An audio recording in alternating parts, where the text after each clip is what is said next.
The digital divide. The internet is great for those who can get access to it. So, what is the digital divide? You might think that the digital divide is simply the space between people who have access to reliable internet and those who don't. And you'd be right to a certain extent. The digital divide today is not as much that as it is the type of access a person has. While 91% of Americans have access to high speed internet, only 71% of Americans actually subscribed to the internet, and that percentage was significantly lower among African American and Hispanic households. But why? Short answer, it means that while more people have access to the internet, they either don't have it or can't get it. And usually those are one and the same. One study from the Pew Research Center showed 88% of American adults, those over 18, have some type of cell phone, and 66% of young adults in America, those 18 to 29, have smartphones. But only 57% of Americans have a laptop. But why? Income levels. The internet is expensive, so by default, people with higher incomes are more likely to have broadband internet at home. In fact, while 75% of American households had a broadband internet subscription, only 46.8% of households with incomes under $20,000 and 54.1% of individuals with less than a high school diploma had access to the internet. That's barely half of low-income households. What does this do to our students? Here's where it gets scary. While a smartphone might be great for watching videos, downloading music, or connecting with friends via social media, it's very difficult to do schoolwork using nothing but a smartphone. In Newark, a city with one of the highest poverty rates in the US, many Newark Leadership Academy students can't afford home internet access.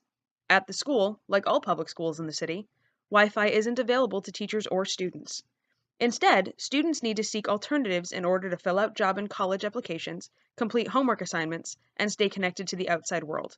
They can't do research at home, they can't write papers at home, and sometimes teachers have to completely redo assignments because they're based on existing internet resources that students can't access. 5 million households across the United States with school-aged children don't have high-speed internet at home. Low-income households, most especially African American and Hispanic ones, make up a disproportionate share of that 5 million households. Roughly 1/3 of households whose incomes fall below $20,000 and with children aged 6 to 17 do not have high-speed internet connection at home. This low-income group makes up about 40% of all families with school-aged children in the United States. Now compare that with the 8.4% of households with annual incomes over $50,000 that lack a broadband internet connection at home. In other words, low-income homes with children are 4 times more likely to be without broadband than their middle or upper-income counterparts. Well, so what if they don't have access to the internet, you might be asking? Why is that so important? In the words of Rachel Warzala, a 23-year-old Teach for America teacher at Newark Leadership Academy, if you don't have internet access at home, I'm not going to give you this assignment because it's not fair to you. But if I don't give you this assignment, you're never going to know that skill. Then you can't get a workforce job where you need to use a computer because you don't know how to use Microsoft Word, which is an assumed skill at this point. It's a cycle. Or perhaps the words of Anthony Marks, New York Public Library president and CEO. If you don't have the basic computer skills, you can't apply for a job. You can't be qualified for a job, let alone emailing your mother and keeping in touch with her. So how do we fix it? There are no easy answers. Make internet more affordable would be one. About 5 years ago, Comcast launched Internet Essentials, a low-cost internet service for families receiving free school lunches that's available wherever Comcast provides services. Another answer is to invest in the infrastructure. If companies don't build it or maintain it, where it's needed, universal internet access isn't going to happen, and it needs to. Fund public libraries so they can stay open.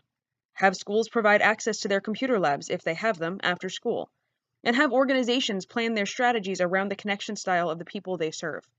These are all ways that we can make the internet more accessible to low-income households.